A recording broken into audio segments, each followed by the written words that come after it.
কষ্ট আপনি এই জন্য পেয়েছেন যে আপনার কাছে যা আছে তা নিয়ে আপনি ভাবতে রাজি নন। আপনার কাছে যা নাই তা নিয়ে আপনি ভাবতে ব্যস্ত হয়ে যান।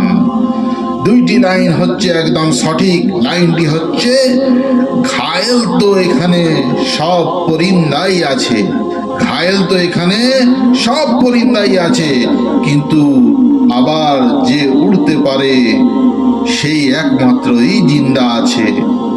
মোট কথা হচ্ছে, কষ্টের এবং ব্যস্ততার মধ্যে থেকেও আল্লাহ সুবহানাহু ওয়া তাআলার জিকির করুন এবং রাসূলকে মহব্বত করুন। মহব্বত আর জিকির আল্লাহর আপনার কোথাও যাবে না। কাল কিয়ামতে যখন আপনার হাতে সেই পাল্লায় দেওয়া হবে, আপনি তখন